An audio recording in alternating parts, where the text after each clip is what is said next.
ഇമാം മുജാഹിദ് എന്നവരെ ഹദീസ് ഉദ്ധരിക്കുന്നത് അബൂ ഹുറൈറ തങ്ങളിൽ നിന്ന്. അബൂ ഹുറൈറ റളിയല്ലാഹു തആല അൻഹു ഈ സംഭവം വിശപ്പിന്റെ ചരിത്രം പറയുന്നത് മുആവിയ റളിയല്ലാഹു അൻഹുവിന്റെ കാലത്താണ്, അല്ലെങ്കിൽ മർവാൻ ബിൻ ഹക്കമിന്റെ ഭരണകാലം.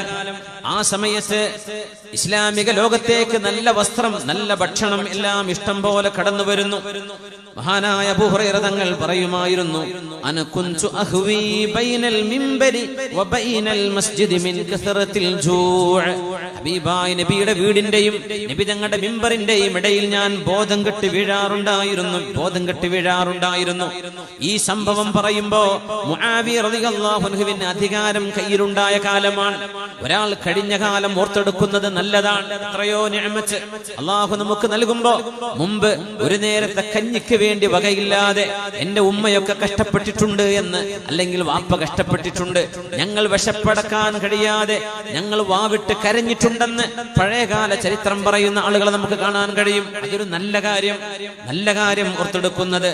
ഇന്നൽ കിറാമ ഇദാ മാ ഐസറു ദകറു മൻ കാന യലിഫുഹും ഫിൽ മൗതിനിൽ ഖശിനീം وإن أولى الموالي أن تواليه عند السرور الذي واساك في الحزن. മാന്യന്മാർ അങ്ങനെയാണ്. കഴിഞ്ഞ കാലം ഓർത്തെടുക്കും, അതിൽ മടി വരില്ല. അപ്പോഴാണ് നമ്മുടെ അഹങ്കാരം ഇല്ലാതെ ആകുന്നത്. കഴിഞ്ഞ കാലത്ത് ഞങ്ങൾ എത്ര കഷ്ടപ്പെട്ടവരാണ്. അപ്പോഴാണ് പാവപ്പെട്ടവരെ കാണുമ്പോ അവരെ സഹായിക്കണമെന്ന തോന്നലുണ്ടാകുന്നത്. സ്വഹാബിമാർ അങ്ങനെ എത്രയോ പറഞ്ഞിട്ടുണ്ട്. സ്വഹാബിമാരിൽ പ്രഗൽഭരായ ആളുകൾ എത്രയോ പറഞ്ഞിട്ടുണ്ട്. വല്ലാഹി ലഖദ് കുൻതു ഉഅജ്ജിറു ളുഹരി അലൽ അഖ്ലത്തിൽ വാഹിദാ. സ്വഹാബിമാർ പറയുമായിരുന്നു, ഒരു നേരത്തെ ഭക്ഷണം കിട്ടാൻ എന്റെ പുറത്ത് ഞാൻ വിറക് ചുമന്നുകൊണ്ട് നടന്നിട്ടുണ്ട്, ഒരു നേരത്തെ ഭക്ഷണം കിട്ടാൻ. അലി ഇബ്നു അബീ ത്വാലിബ് റളിയല്ലാഹു അൻഹു അല്ലാഹുവിന്റെ റസൂലിന്റെ പുതിയാപ്പിളയാണ്. കൂഫയിലെ മിമ്പറിൽ അധികാരം ഏറ്റെടുത്തതിന്റെ ശേഷം, കൂഫ എന്നത് ഇസ്ലാമിക ഖിലാഫത്തിന്റെ ആസ്ഥാനമാണെന്ന് അന്ന് മിമ്പറിൽ കയറിയിട്ട് അലി റളിയല്ലാഹു അൻഹു പറഞ്ഞിട്ടുണ്ട്, ലഖദ് മർറ ബി യൗമുൻ മിനൽ അയ്യാം ജുഅതു അന വ ഫാത്തിമ ബിൻതി റസൂലില്ലാഹ്. അല്ലാഹുവിന്റെ റസൂലിന്റെ പ്രിയപ്പെട്ട മോള് ഫാത്തിമയും ഞാനും വിശന്ന ഒരു നാള് എനിക്ക് ഓർമ്മയുണ്ടെന്ന് മഹാനായ അലി ഇബ്നു അബീ ത്വാലിബ് റളിയല്ലാഹു അൻഹു. പഴയകാലം ഓർത്തെടുക്കണം. നമ്മളൊക്കെ എത്ര നിഅമത്തിലാണെന്ന്. എത്ര വിഭവ സമൃദ്ധമായ ഭക്ഷണം നമ്മുടെ ഇഫ്താറിന്റെ തീന്മേശയിൽ.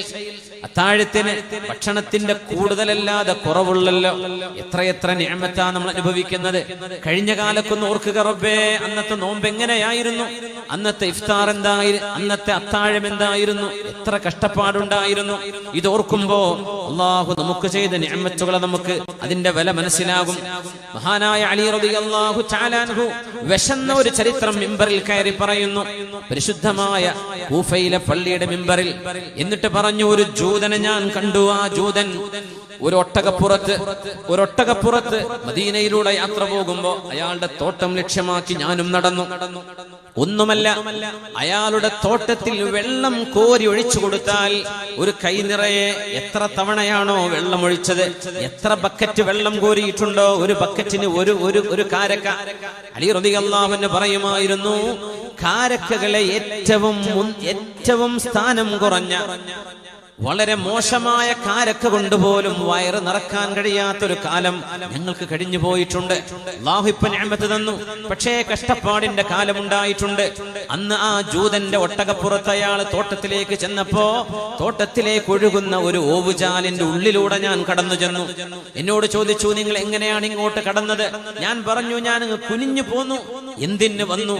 നിങ്ങളുടെ തോട്ടം ഞാൻ നനച്ചു തരാം, അതിന് കൂലി തന്നാൽ മതി. എന്ത് വേണം കൂലി? ഒരു ബക്കറ്റിന് ഒരു കാരക്ക വേണം.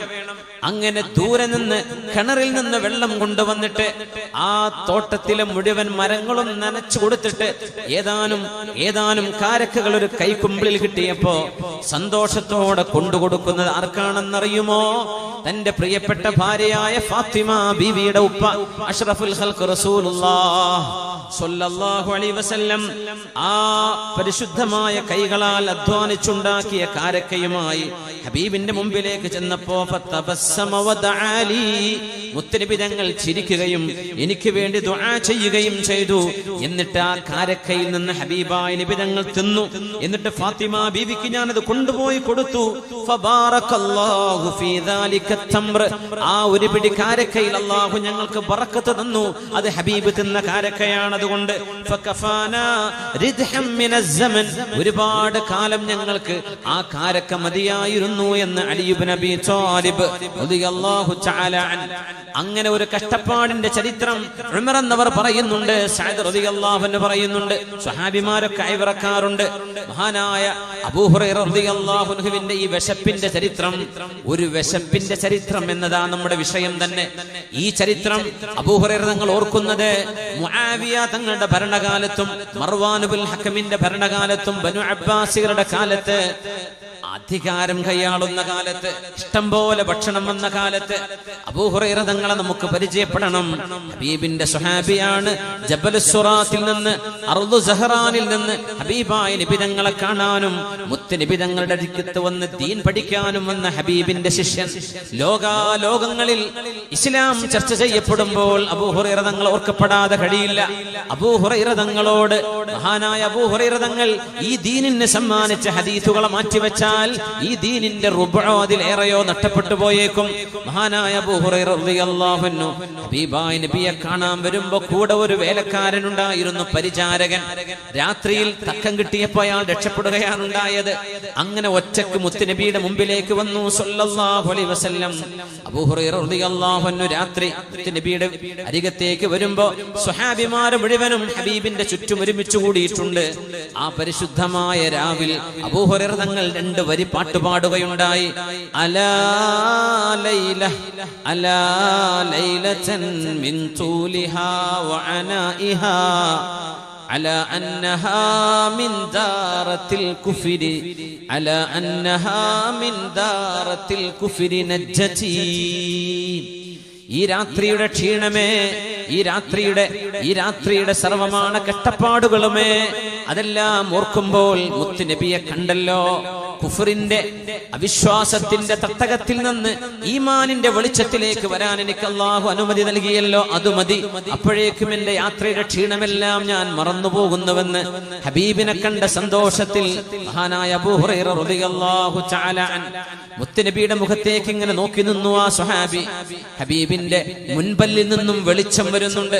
ഹബീബിന്റെ മുഖത്ത് വെളിച്ചമായിരുന്നു സല്ലല്ലാഹു അലൈഹി വസല്ലം. ആ വഹയി ഇങ്ങനെ കേൾക്കാൻ കാതോർത്ത് നിൽക്കുകയാണ് അബൂ ഹുറൈറ റളിയല്ലാഹു അൻഹു. അവിടെ മുതൽ കലിമ ചൊല്ലി ഹബീബിന്റെ ഹദീസുകൾ ഓരോന്നോരോന്നായി പഠിച്ചെടുത്തു. മുത്തുനബി തങ്ങളോടൊരിക്കൽ പറഞ്ഞു, നബിയേ ഓർമ്മക്കുറവുണ്ട്, നബിയേ ഓർമ്മക്കുറവുണ്ട്. യാ റസൂലല്ലാഹ്, അല്ലാഹുവിന്റെ റസൂലേ, ഇന്നി അസ്മഉ മിൻക ഹദീസൻ കസീറാ ഫലാ അഈഹി. നബിയേ ഒരുപാട് ഹദീസുകൾ അങ്ങ് പറയുന്നുണ്ട്, പക്ഷെ എനിക്കതൊന്നും മനഃപ്പാടമാക്കാൻ കഴിയുന്നില്ല നബിയേ, എനിക്കൊരു പരിഹാരം വേണം. നബി തങ്ങൾ പറഞ്ഞു, അബൂ ഹുറൈറ നിങ്ങളുടെ തലപ്പാവൊന്ന് വിരിച്ചേ. ഞാനത് വിരിച്ചു കൊടുത്തു. മുത്ത് നബി തങ്ങൾ ആ തലപ്പാവിലേക്ക് എന്തോ വാരിക്കോരി ഇടുന്നത് കണ്ടു ഞാൻ. എന്നിട്ട് എന്നോട് പറഞ്ഞു, കൂട്ടിപ്പിടിച്ചോളൂ. ഞാനത് കൂട്ടിപ്പിടിച്ചു. വദഅലി, എന്നിട്ട് ഹബീബായ നബി തങ്ങൾ എനിക്ക് ദുആ ചെയ്തു തന്നു. ഫവല്ലാഹി മാ നസീതു ബഅദ ഹാദാ ഹർഫൻ ഹർഫാ. അതിനുശേഷം പിന്നെ ഒരു ഹർഫും ഞാൻ മറന്നുപോയിട്ടില്ലെന്ന് അബൂ ഹുറൈറ റളിയല്ലാഹു അൻഹു. മറ്റൊരു മുഅ്ജിസത്താണ്. ഹബീബായ നബി തങ്ങളിൽ നിന്ന് 5726 ഹദീസുകൾ അബൂ ഹുറൈറ തങ്ങളുടെ റിവായത്തുകളിൽ മാത്രമുണ്ട്. 5726 ഹദീസുകൾ. നമ്മൾ ഫാത്തിഹ ഓതുന്നത് എങ്ങനെയാണോ അതിലും ക്ലിയർ ആയിട്ട് ഒരക്ഷരം പോലും പിഴക്കാതെ 5726 ഹദീസുകൾ, ദീർഘമേറിയതും ചുരുങ്ങിയതുമായ ഹദീസുകൾ, ഒരു അക്ഷരം പോലും പിഴക്കാതെ റിവായത്ത് ചെയ്തു തന്നിട്ടുള്ള മഹാനായ സ്വഹാബിയാണ് അബൂ ഹുറൈറ റളിയല്ലാഹു തആല അൻഹു.